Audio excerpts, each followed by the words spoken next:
Banyak ya yang dimasuk hari ini.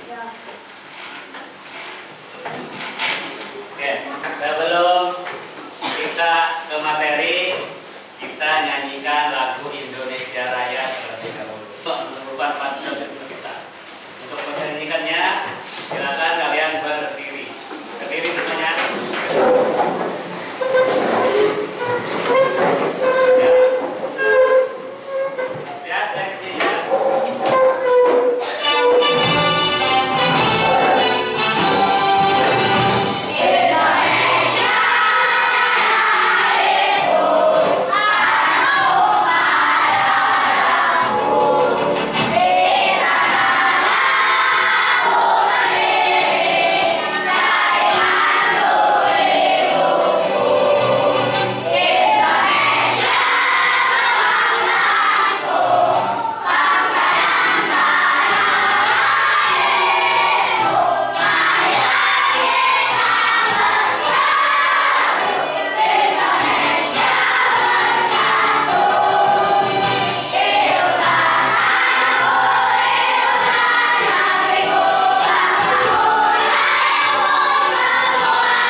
Yang kelima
Klasifikasi jenis-jenis penyakit tidak menular banyak ya, jenis-jenisnya.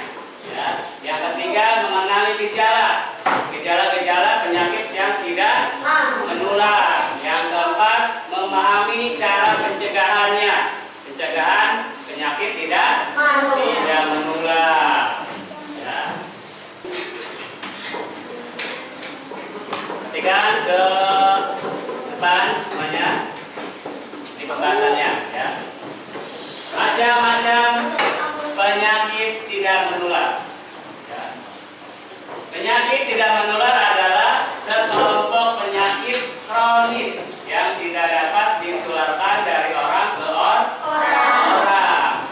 Contohnya, penyakitnya tidak menular ke orang-orang, hanya diderita sama diri sendiri. Seperti itu ya. Nah, beberapa contoh utama meliputi penyakit jantung. Itu penyakit yang tidak menular. Yang kedua, stroke ya. Jantung, stroke, kanker. Yang keempat, diabetes. Dan yang kelima, penyakit paru-paru kronis. Ya, itu lima penyakit yang tidak menular salah satunya ya. Nah, meskipun tidak menular, penyakit ini dapat memiliki dampak yang serius pada kesehatan masyarakat, kesehatan kita. Ya. Nih, jenis-jenis penyakit yang tidak menular. Tadi kayak apa? Satu, jantung. Yang kedua, yang ketiga, yang keempat, yang kelima, paru-paru kronis. Sudah paham sampai sini? Kita lihat videonya dulu ya tentang jenis-jenis penyakitnya. Pertama penyakit apa tadi? Kanker ya. Kanker. Lihat dulu ya.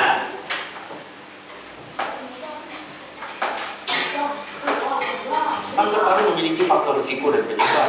Penyebab yang utama adalah genetik. Jadi jika kita memiliki keturunan dari ayah atau ibu dengan kanker apapun, maka kita harus hati-hati. Ada kemungkinan kita juga dapat keluar sebagai kanker paru.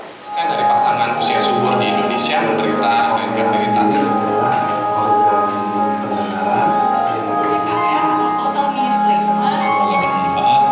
Salam sehat.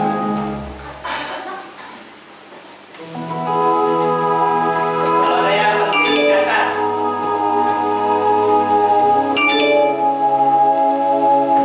Halo, sahabat primer. Saya Menali Rasmin, dokter spesialis paru di Rumah Sakit Primer Jatinegara. Pada kesempatan kali ini, saya akan membahas mengenai lung cancer atau kanker paru. Kanker paru, kita kenal semua, ada dua yang paling utama. Kanker primer yang berasal dari saluran nafas itu sendiri atau bronkus, 10-15% diantaranya berasal dari jenis karsinoma sel kecil, disebut KPKB. Dan 80-85% karsinoma bukan sel kecil, KPKB. Kita kenal mungkin karsinoma sel besar atau adenokarsinoma, karsinoma sel spor. Bentuk yang lain adalah penyebaran atau metastasis dari organ lain seperti kelenjar gondok, payudara, atau organ kewanitaan, uterus, ovarium, dan pada organ pria misalnya prostat.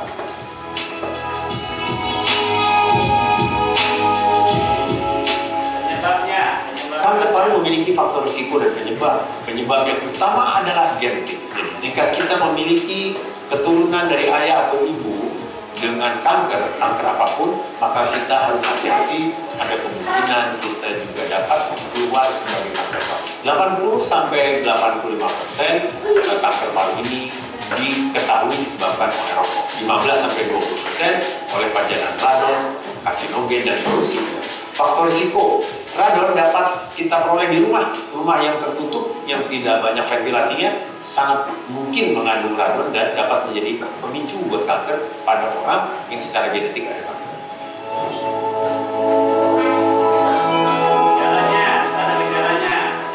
Gimana dengan gejala? Gejala yang paling sering adalah batuk, baik batuk kering, batuk berdahak, atau batuk berdarah. Keluhan sesak juga bisa, suara serak, nyeri dada, atau sulit saat menelan karena kanker menekan saluran cerna, ada benjolan di pangkal leher, atau nafsu makan yang amat menurun atau penurunan berat badan. Muka sembab, hati-hati, kadang-kadang juga melibatkan lengan. Dengan muka sembab dan melibatkan lengan ini, biasanya berarti kankernya sudah cukup besar.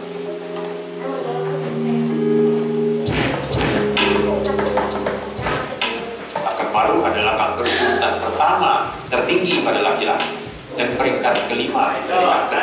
Badan Kesehatan Dunia atau WHO penyakit kan penyebabnya, gejalanya dan sudah ada. Yang kedua tentang penyakit apalagi kita ke penyakit jantung ya.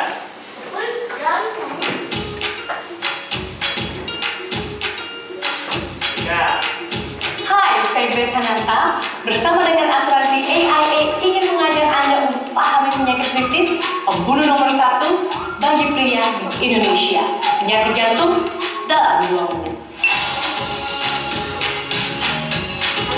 Hampir setengah dari pria Indonesia meninggal akibat penyakit jantung. Pada umumnya, penyakit jantung muncul di usia 65 tahun ke atas. Tetapi, karena kurang menjaga pola hidup yang baik, maka penyakit jantung dapat muncul di usia 45 sampai dengan 64 tahun. Bahkan bisa lebih muda dari usia tersebut. Apa sih sebenarnya penyakit jantung? Penyakit jantung adalah kondisi terganggunya pembuluh darah jantung atau otot jantung, atau katup jantung, atau bahkan gangguan pada ritme jantung. Salah satu penyakit jantung yang paling sering terjadi adalah penyakit jantung koroner. Umumnya, penyakit ini diawali dari rasa nyeri atau rasa tertekan pada dada akibat penyumbatan dari aliran darah pada jantung. Selain itu, penderita penyakit jantung juga cenderung merasakan detak jantungnya yang cepat atau tidak teratur, merasakan sangat lelah atau kehabisan nafas, mual, pusing, hingga berkeringat tidak wajar. Penyakit jantung dapat terjadi pada siapapun, terutama mereka yang memiliki riwayat kolesterol tinggi, tekanan darah tinggi, obesitas, diabetes, gaya hidup yang tidak sehat seperti stres atau merokok. Ditambah lagi apabila mereka memiliki riwayat dalam keluarga pernah mengalami penyakit jantung ataupun serangan jantung. Sebagai pencegahan, kurangi faktor resiko penyebab penyakit jantung seperti kolesterol, diabetes, tekanan darah tinggi dengan cara banyak mengkonsumsi buah, sayuran, dan makanan yang tinggi omega 3. Tapi jangan lupa, kita juga harus kurangi gula, garam, dan lemak jenuh. Dan kita juga harus meningkatkan gaya hidup yang lebih sehat dengan cara berolahraga dan meluangkan waktu untuk menurunkan stres selepas kita bekerja. Untuk perawatan penyakit jantung pada stadium awal, penyakit ini dapat ditangani dengan obat. Nah, itu penyakit jantung. Yang seterusnya, kata penyakit stroke. Tahu tes stroke?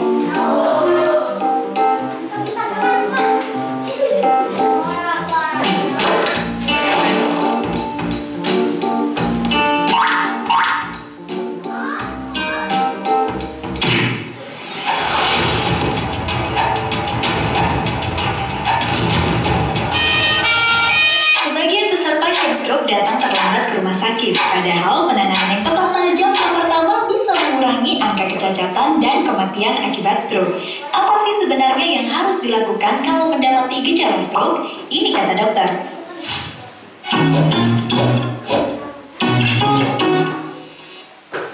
Pertama, mari kita kenali apa itu stroke.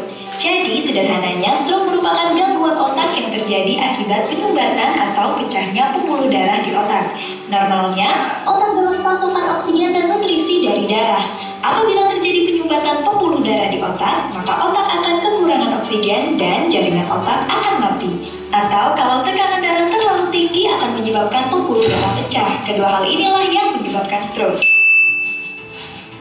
Apa aja sih faktor risiko stroke? Konsumsi makanan berminyak dan minuman beralkohol, orang dengan riwayat penyakit kardiovaskular seperti penyakit jantung koroner, orang dengan hipertensi, diabetes, riwayat stroke dalam keluarga, dislipidemia atau kolesterol tinggi, obesitas, dan merokok. Lalu, bagaimana cara mencegah stroke? Rutin olahraga seperti aerobik atau jogging kurang lebih 30 menit setiap hari, makan makanan bergizi yang membantu menurunkan kolesterol seperti gandum, jagung, kedelai, susu, ikan, dan buah-buahan. Menambah asupan kalium dengan mengkonsumsi pisang dan mengurangi natrium seperti garam dan MSG. Hindari merokok, mengendalikan stres dengan berpikir positif, dan istirahat yang cukup, tidur 6-8 jam. Dan cek kesehatan secara berkala seperti cek gula, kolesterol, dan tekanan darah. Untuk mengetahui bagaimana orang yang terkena stroke, tentu kita harus tahu bagaimana ciri-cirinya. Biar gampang menghafal, ini nih singkatannya, segera KRS. Senyum yang awalnya manis jadi nggak simetris atau mencong. G, gerak separuh tubuh tiba-tiba melemah. Ra, bicara yang semula lancar jadi terbata-bata, belepotan atau pilu. Gejala-gejalanya. Ke, kebas atau kesemutan separuh tubuh. R, rabun atau pandangan kabur tiba-tiba. S, sakit kepala hebat. Nah, kalau mendapati orang dengan gejala segera KRS, maka sudah saatnya segera untuk membawa orang tersebut ke rumah sakit. Jangan ditunda-tunda karena setiap 1 detik sangat berharga untuk kesehatan saraf otak. Ingat stroke, ingat segera KRS. Ini kata dokter tentang stroke.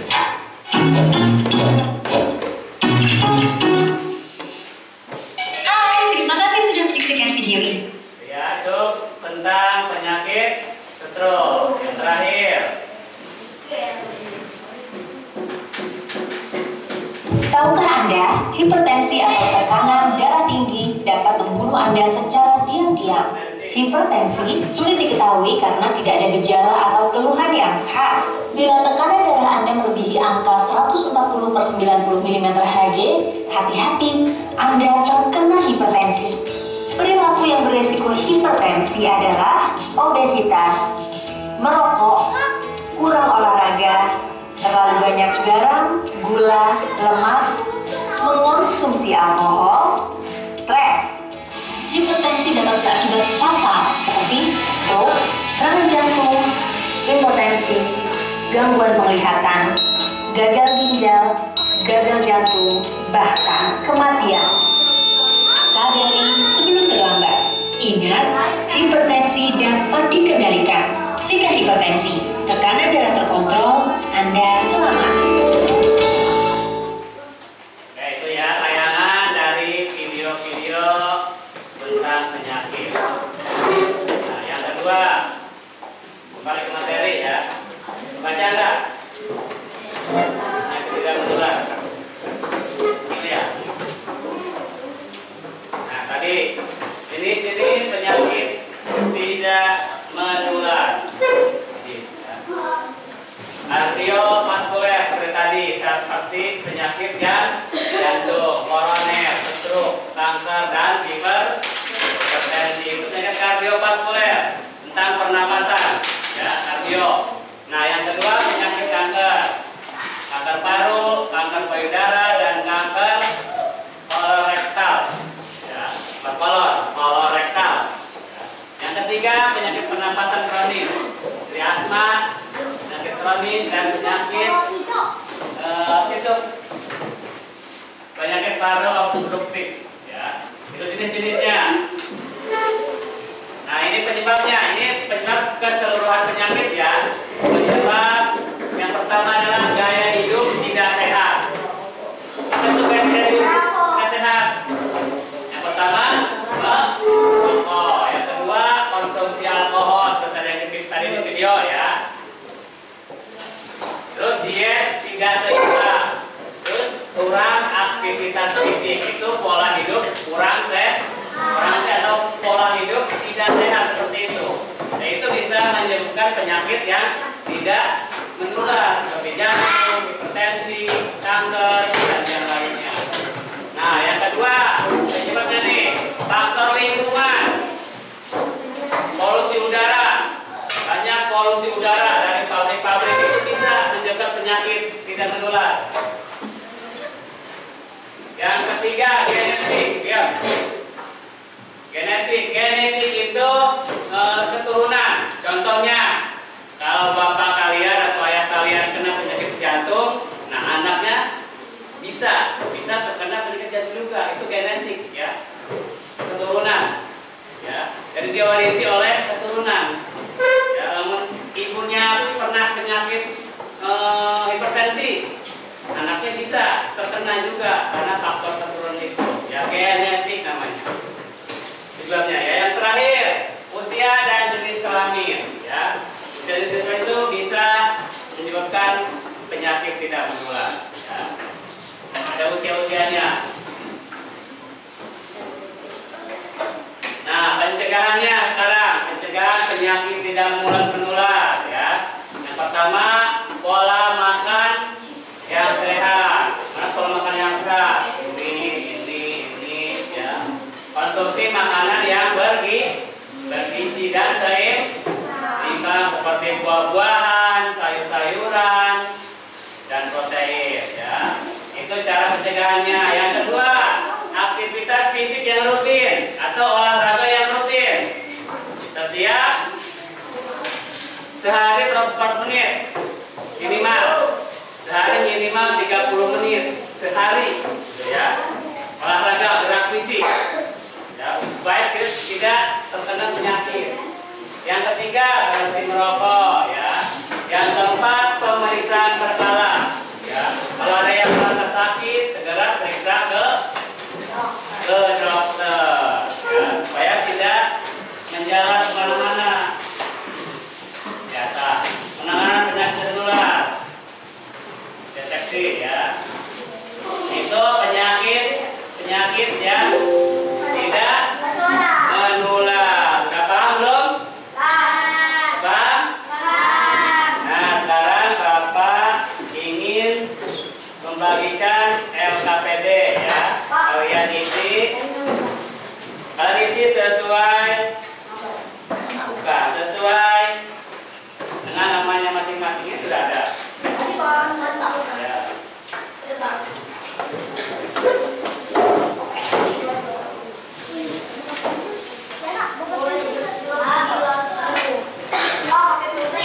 Pakai pensil. Bukan nggak apa-apa. Pilih ya salah satu. Kasih namanya dulu.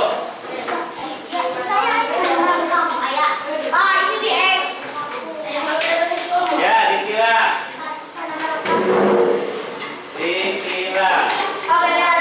Pakai. Kasih nama kelas.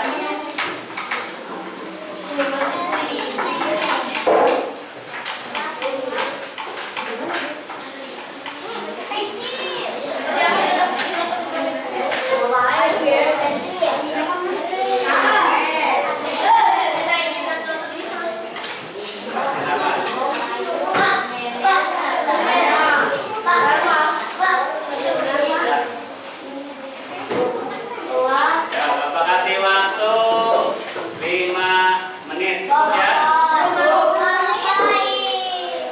10 menit. Ya. Kasih nama dulu.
Ya, cukup.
teman sebangkunya.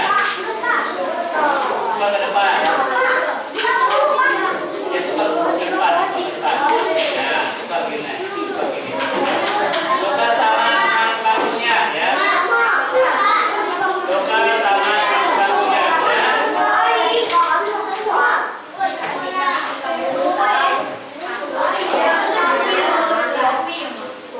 Udah, tukar.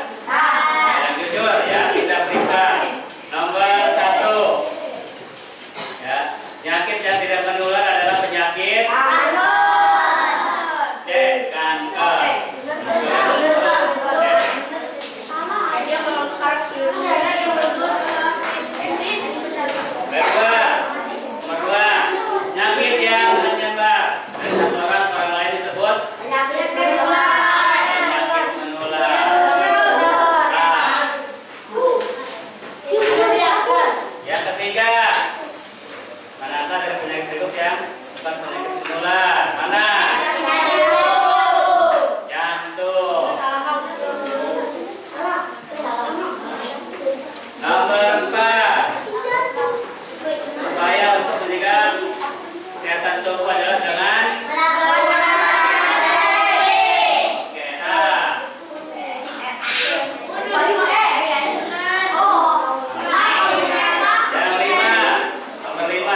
selesai.